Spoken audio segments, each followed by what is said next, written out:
السلام علیکم۔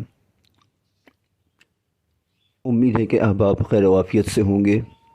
عملیات روحانی چینل میں خوش آمدید۔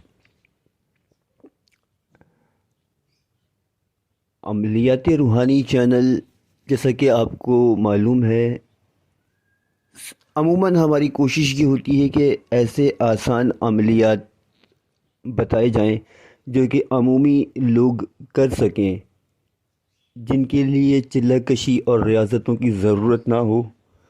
تو ہماری کوشش یہ ہوتی ہے کہ آسان عملیات ہوں اور قرآنک عملیات ہوں۔ قرآنی عملیات کا فائدہ، بلکہ فائدے دو طرح سے ہوتے ہیں۔ ایک تو قرآن کریم کی تلاوت کا ثواب ملتا ہے، دوسرا یہ ہوتا ہے کہ اس کے لیے کسی ریاضت کی، کسی چلہ کشی کی خاص طور پہ ضرورت نہیں ہوتی، کوئی بھی کر سکتا ہے، کیونکہ قرآن تو اللہ پاک نے ہمارے ہی لیے نازل کیا ہے، ہمارے ہی لیے احکامات ہیں یہ، تو اس سے دوگنا فائدہ ہو جاتا ہے۔ آج ہم بات کریں گے بندش کے موضوع کے اوپر۔ اگر کسی شخص کی صحت کے اوپر بندش لگی ہو، عموماً جب کسی فرد کے اوپر بندش لگائی جاتی ہے تو اس کی صحت اس سے متاثر ہوتی ہے، اس کے معاملات جو ہے وہ اس بندش سے متاثر ہوتے ہیں۔ وہ جس کام میں بھی ہاتھ ڈالتا ہے وہ غلط ہی ہوتا ہے، اس کا انجام مناسب نہیں مل پاتا، وہ نتیجہ حاصل نہیں کر پاتا جو وہ چاہتا ہے۔ مثال کے طور پہ کاروبار کرتا ہے اگر وہ، تو کاروبار میں ناکامی کا سامنا یا مشکلات کا سامنا ہوتا ہے۔ اسی طریقے سے دیگر معاملات ہیں، اور ساتھ میں صحت کی خرابی بھی اکثر دیکھنے میں آئی ہے کہ بندش کا شکار شخص جو ہوتا ہے اس کی صحت بھی متاثر ہوتی ہے۔ تو اگر کوئی شخص اس قسم کے معاملات کا شکار ہے، خواہ مرد ہو یا عورت، چاہے تو خود یا چاہے تو اس کے گھر کا کوئی اور فرد، اس کے لیے اس عمل کو کر سکتے ہیں۔ آسان سا عمل ہے۔ عمل کی ترکیب اور ترتیب نوٹ فرما لیجئے۔ صبح بعد از نماز فجر آپ نے یہ کرنا ہے کہ ایک بوٹل پانی کی اپنے سامنے رکھنی ہے، اور اول و آخر 11 بار کم از کم درود شریف پڑھیں اس عمل کے اول و آخر میں۔ درمیان میں آپ نے سورہ مزمل شریف 3 بار پڑھنی ہے، سورہ فاتحہ 7 بار پڑھنی ہے، آیت الکرسی 7 بار پڑھنی ہے، معوذتین، سورہ اخلاص، سورہ فلق اور سورہ ناس، یہ 7 بار پڑھنے ہیں، اور اس کے بعد آپ نے پھر سے درود شریف پڑھنا ہے۔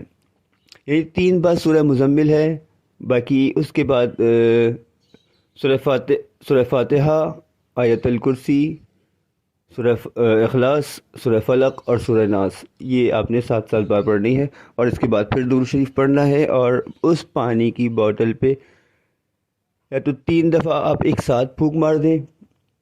میرا طریقہ یہ ہے کہ میں سورہ مزمل پڑھ لی تو ایک پھونک مار دیتا ہوں پانی پہ، پھر اس کے بعد سورہ فاتحہ پڑھی پھر ایک پھونک مار دیتا ہوں پانی پہ، تو اس طریقے سے 7 پھونک مارتا جاتا ہوں۔ تو مجھے لگتا ہے کہ اس طریقے سے اسٹرانگ اسپرٹ، اصل میں پھر وہی بات عرض کروں گا کہ عملیات دین نہیں ہوتے۔ الیوم اکملت لکم دینکم، وہاں پر آ کر ہمارا دین مکمل ہو چکا ہے، یہ دین نہیں ہے۔ لیکن کچھ چیزیں ہیں جو دین کے خلاف نہیں ہوتی۔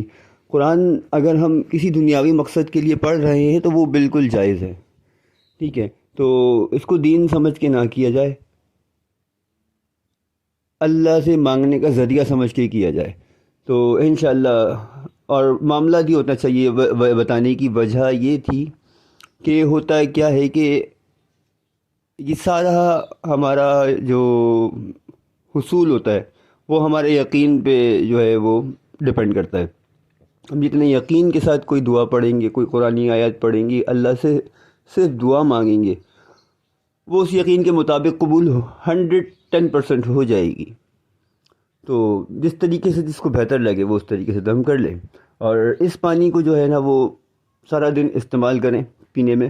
جب یہ پانی کی باٹل خالی ہونے لگے تو اس کو دوبارہ سے ریفل کر لیں، دوبارہ بھر لیں۔ اور اسی طریقے سے پانی کو اگر آپ کو شک ہے کہ گھر میں یا آپ کے کمرے میں بھی اثرات ہیں، کچھ ہیں بندش کے اثرات ہیں، کوئی چیز گاڑی گئی ہے یا بلا بلا بلا، تو کمرے کی دیواروں پر جو ہے نا اوپر کی سمت اس پانی کا چھینٹا ماریں، اور بس اس عمل کو کنٹینیو رکھیں۔ ایک دفعہ فجر کی بعد پڑھ لیا کریں، اور ایک دفعہ جو ہے وہ رات میں پڑھ لیا کریں۔ مغرب کے بعد پڑھ لیں تو زیادہ بہتر ہوگا، ورنہ جیسے فرصت ملے عشاء کے بعد آپ پڑھ سکتے ہیں۔ ٹھیک ہے، اس عمل کو کریں، انشاءاللہ 7 دن میکسیمم ہے بندشیں آپ کی ختم ہو جائیں گی۔ لیکن یہ کہ اگر اس کو 11 دن یا 21 دن تک جاری رکھیں گے تو انشاءاللہ اور بھی فوائد جو ہے وہ آپ کو حاصل ہوں گے اس عمل کے۔ اپنی دعاؤں میں یاد رکھیے گا۔ والسلام ورحمۃ اللہ وبرکاتہ۔